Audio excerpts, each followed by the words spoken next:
আসসালামু আলাইকুম। আমি সাদিয়া আফরিন আপনাদের সবাইকে ওয়েলকাম করছি আমার আজকের ব্লগটি দেখার জন্য।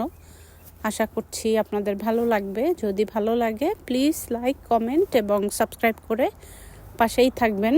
তো আজকের ব্লগটি ছিল আমার গত সপ্তাহের ব্লগ। গত সপ্তাহে আমরা সাউথ লন্ডনে গিয়েছিলাম। তো আমাদের ওখানে একটু কাজ ছিল। আমাদের ঘরে আমাদের ভাড়াটিয়ারা ফোন করেছিল একটা কাজ দেখার জন্য। তো যাই হোক, যাওয়ার পথে পেট্রোল পাম্প থেকে আমার হাজব্যান্ড গাড়িতে কিছু পেট্রোল কিনছিল, আর আমি গাড়ির মধ্যেই বসা ছিলাম। তো একটা গন্ধ বেরোচ্ছিল, এই জন্য আবার বাইরে এসেছি। তো এসে একটু ভিডিও করলাম। আমরা বিদেশে যারা থাকি তাদের নিজেদের গাড়ির পেট্রোল নিজেদেরই এভাবে রিফিল করতে হয়। তো এখানে কত লিটার নিচ্ছি, কত টাকা এসেছে সব কিছু আর কি দেখানো থাকে। তো আমার হাজব্যান্ড, তো এখানে দোকান আছে, এখান থেকে কার্ড পেমেন্টও করা যায় এবং ক্যাশেও কেনা যায়। তো আমরা এখান থেকে পেট্রোল নিয়ে এরপর আমরা চলে যাব সাউথ লন্ডনের দিকে। সাউথ লন্ডনে আমাদের একটা ঘরে টয়লেটের সিঙ্কটা ব্লক হয়ে গিয়েছে, তো এই জন্য ওখান থেকে ফোন করেছিল। তো আমার হাজব্যান্ড যাচ্ছিল দেখতে, সাথে আমাকেও নিয়ে গেল। প্রথমে আমরা দেখে আসবো, এরপর যদি আসলে কোনো কাজ না হয় তারপর ওখান থেকে লোকাল যে মিস্ত্রি থাকে তাদেরকে খবর দিয়ে এরপর কাজটা সারতে হবে। কিছুদিন আগে আমার হাজব্যান্ড গিয়েছিল একা রাতের বেলা, তখন তেমন কিছু একটা করতে পারেনি। তো বাচ্চাদের স্কুলে দিয়ে আমরা দুইজনে চলে যাচ্ছি। আর ওয়েদারটা মোটামুটি ভালোই ছিল, খুবই সুন্দর ছিল। সূর্য উঠলে তো খুবই ভালো লাগে, একদিকে ঠান্ডা একদিকে সূর্যের যে একটা তাপ, খুব ভালো লাগছিল আর কি। তো আমি গত কয়েকদিন আগে একটা ভিডিও দিয়েছিলাম। গত ভিডিওতে আমার ভিডিওর ভয়েসে একটু সমস্যা ছিল শেষের দিকে।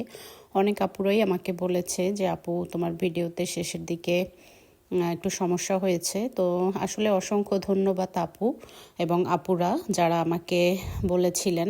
আমি আসলে একটু অসুস্থতার মধ্য দিয়ে যাচ্ছি, একটু পায়ে ব্যথা পেয়েছি। আসলে বিপদ যে কার কোন দিক থেকে আসে বলা যায় না। এতদিন এত বাইরে যাওয়া আসা চলছে, কখনো কিছুই হয়নি। ঘরের মধ্যে বসেই সামান্য একটু কোমরের দিকে আর কি একটু ব্যথা পেয়েছি। তো ডাক্তার দেখিয়েছি, আলহামদুলিল্লাহ মনে হচ্ছে আগের চেয়ে একটু কম, ঠিক হয়ে যাব ইনশাল্লাহ। আর এদিকে বাংলাদেশে যাওয়ার ব্যস্ততা, ওমরাতে যাওয়ার ব্যস্ততা চলছে। এরই মধ্যে এরকম একটা বিপদ এসেছে। আসলে যাই হোক, আল্লাহ যেটা করে ভালোর জন্যই করে, হয়তো দু একদিনে ঠিক হয়ে গেলে আবার সব কিছু ঠিক হবে। তো এই তো আমরা চলে এসেছি ঘরটাতে। তো এখানে একটা গেট আছে, এখানে এসে লক দিলেই গেটটা খুলে যায়। যেহেতু আমাদের এখানে যে ঘরটা এটা হচ্ছে ডুপ্লেক্স একটা ঘর। ঘরটা 4 বেডের ঘরে 4টা মেয়ে থাকে, স্টুডেন্ট 4টা মেয়েই। তো এখানে আমরা যাচ্ছি, পার্কিং আছে ভিতরে, গাড়ি পার্কিং করে এরপর দেখব যে কি সমস্যা। আমি অনেকবার এসেছি এই ঘরটাতে। এটাতে যারা নতুন এসেছে তারা সম্ভবত 2-3 মাস হয়েছে উঠেছে। এর আগে যারা ছিল তখনও কয়েকবার আসা হয়েছে। এখানে কিছু গাছ ছিল সুন্দর। এখানে একটা গাছ ছিল, ভিডিও এখানে একবার এসেছি তখন ভিডিও কলে বাংলাদেশে আমার মায়ের সাথে কথা বলেছিলাম, সেটাই বারবার মনে পড়ছিল। মা যেহেতু এখন বেঁচে নেই, জিনিসটা আসলে যতবারই ঘরটার কাছে আসবো এটাই অনেকবার মনে পড়বে। তো যাই হোক, এই তো ঘরটা দেখা যাচ্ছে। এই ঘরটা হচ্ছে আমাদের ডুপ্লেক্স, যেটা দোতলা এবং 3তলা মিলিয়ে ঘরটা। আর এটা নিচতলাতে এবং দোতলাতে যারা থাকে। তো সিঁড়ি দিয়ে উপরে যখন উঠি এই ঘরটাতে, তখনই বাংলাদেশের যে সিঁড়ি থাকে ওই সিঁড়ির কথা মনে পড়ে। আর ভালোই লাগে, যেহেতু কয়েকবার এসেছি, আমাদের বাসা থেকে 1 ঘন্টার দূরত্ব। এটাও ভালো লাগে আমার। যতগুলো ঘর আছে তার মধ্যে এই ঘরটাও সুন্দর। তো আমরা ভিতরে গিয়ে দেখছি কি অবস্থা। মেয়েদের আগেই ফোন করে বলেছে আমার হাজব্যান্ড যে আমরা দেখার জন্য আসব। আসলে এখানে ছোট ছোট কাজের জন্য মিস্ত্রি পাওয়া যায় না। এক মিস্ত্রিকে ফোন করেছিল মেয়েরা, ওদের কাছে নাকি 500 পাউন্ড চেয়েছে। 500 পাউন্ডে বাংলাদেশি টাকার প্রায় 60-70 হাজার টাকার মতো হবে বা আরও বেশি। একটা ছোট একটা জিনিস সারানোর জন্য এতগুলো টাকা চাওয়া আর কি আসলে।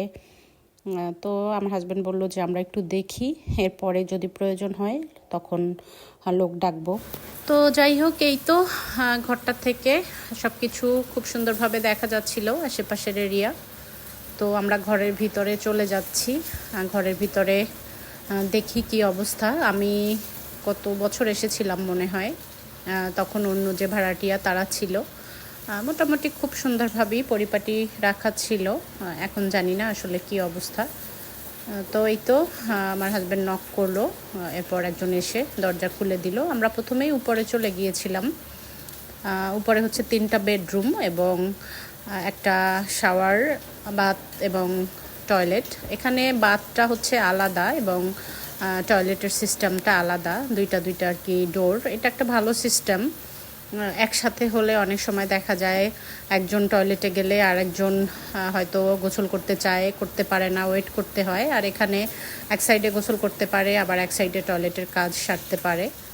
তো যাই হোক, সবগুলো রুমই বন্ধ করা ছিল। 2টা রুমে 2টা মেয়ে ছিল। আমরা আর বেডরুমের ভিতরে আর ঢুকলাম না। কিছু সময় ড্রয়িং রুমে বসলাম, কারণ হচ্ছে আমার হাজব্যান্ড একজন মিস্ত্রি খবর দিয়েছে, সে আসবে, তার জন্য অপেক্ষা করছিলাম বসে বসে।